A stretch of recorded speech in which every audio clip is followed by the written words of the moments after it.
In the previous video, we discussed the integration property where we found that if the Laplace transform of the unit step function is 1 over s, we can find that the ramp function, which is the integration of the unit step, its Laplace transform will be 1 over s squared. Based on these two Laplace transforms, we are going to solve an example about piecewise linear functions, a function that consists of pieces of linear functions, like the function in front of us. So for the example says, for the function in front of us, let's call it x of t, we need to calculate the Laplace transform of x of t. So the first step in order to calculate the Laplace transform for this function is to try to express it in terms of the singular function, or the singularity functions that we learned at the beginning of the course. So we can write x of t as, first we have, in the first piece, we have a ramp function that starts from 1. So it's ramp of t minus 1 because it starts at 1, and it has a slope of 10 divided by 1, so the slope is 10. So we can write it as 10 ramp t minus 1. Starting from 2, the slope is going to be 0. The slope is going to change from being 10 to being 0, and also there will be a shift down by 3. So the amplitude is going to shift down from 10 to 7. So there is a shift down by 3, and at the same time, it's not only a shift down, it's the slope also will change. Changing the slope is equivalent to subtracting another ramp function with a slope 10 that starts at 2. The ramp function starts at 2 and you subtract slope 10. So the slope was 10 and you subtract the slope 10, so the slope now will be 0.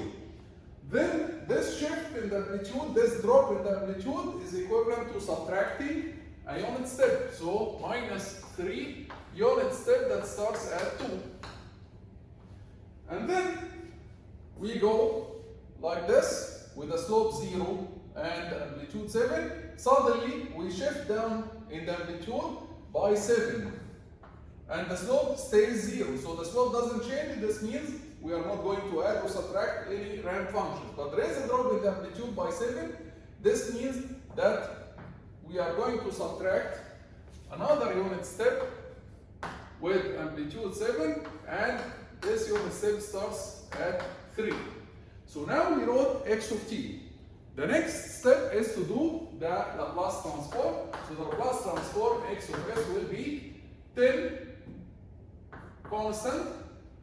The Laplace transform of the ramp is 1 over s squared, but this is a ramp shifted. There is a shift in the time domain. This is equivalent to multiplying by exponential minus s. Next, minus 10, another ramp. So the Laplace transform will be again 1 over s squared, but there is a shift in the time domain, so we multiply by an exponential in the s domain with the same sign, minus 2s. Minus 3, unit step shifted. The unit step, its Laplace transform is 1 over s, and the shift will appear as exponential minus 2s. Minus 7, unit step again, so 1 over s, and the shift will appear as exponential minus 3s. So this is now the Laplace transform of this piecewise linear function. So we used here, first we used the integration property to obtain what's the Laplace transform of the ramp from the unit step, and then we used the linearity between the when we add ramps to unit steps and time shift in order to do the Laplace transform for this piecewise linear function. Another example on the integration property, we already found that the ramp has a Laplace transform of 1 over s squared, and remember that the ramp is t u of t, right? It has a Laplace transform of 1 over s squared. Now the example says find the Laplace transform of t squared and the Laplace transform of t cubed, and in general find the Laplace transform of t to the power n. So this is the example that we need to solve. I will want here to use the integration property.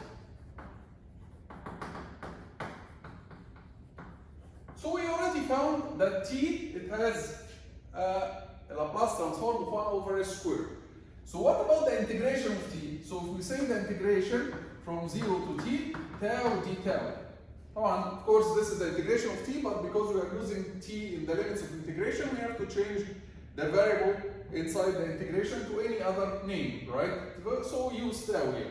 So the integration of tau d tau, it will give us tau squared over 2, and then when we substitute the limits of integration, it will give you t squared over 2.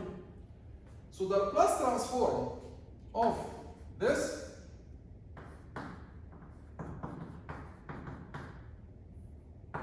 equals to half Laplace transform of t squared. So we started to get close. We need the Laplace transform of t squared.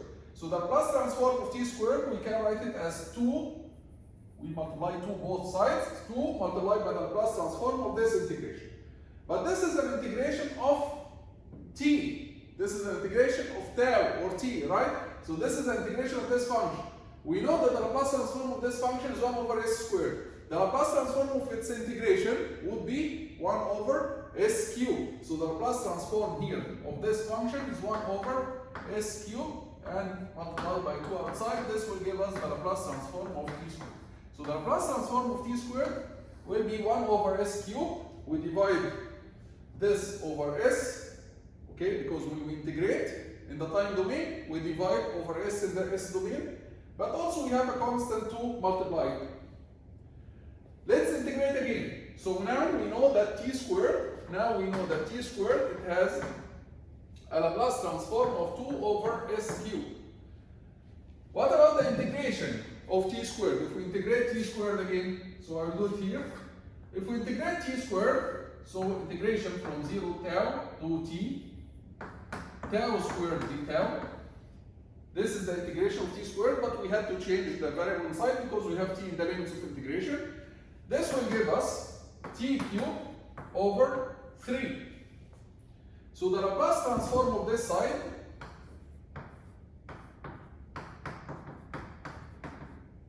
will be equal to 1 over 3 Laplace transform of t cubed. This is what we want now. So we can multiply 3 both sides. So the Laplace transform of t cubed equals to 3 multiplied by the Laplace transform of the integration of t squared. When we integrate t squared, the Laplace transform of the integration of t squared is the Laplace transform of t squared divided over s. So this is exactly the Laplace transform of t squared divided over s, right? Laplace transform of integration equals to the Laplace transform of the function itself divided over s. This is t cubed. From here, we'll find that the Laplace transform of t cubed will be the Laplace transform of t squared, which is 2 over s cubed divided over s and multiplied by 3. So we find that t cubed, it will have a Laplace transform of t times 3 over s to the power 4. Let's now go one more step. If we do integration for t cubed, integration from minus infinity to t tau cubed d tau.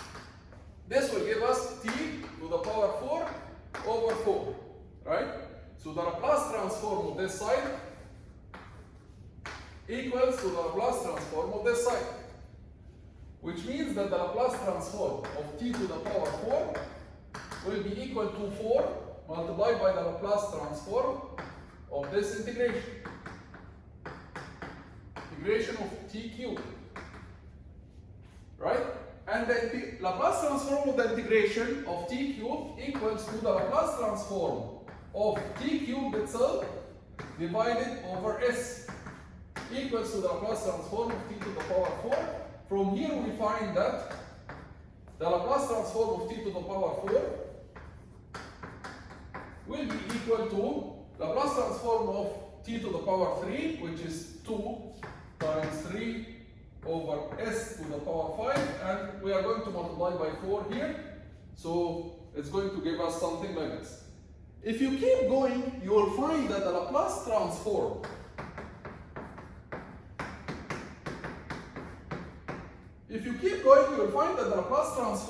of t to the power n, it will be 2 multiplied by 3 multiplied by 4 multiplied by n over s to the power n plus 1, which is equal to factorial n over s to the power n plus 1. So this is the Laplace transform of t to the power n in general. Okay?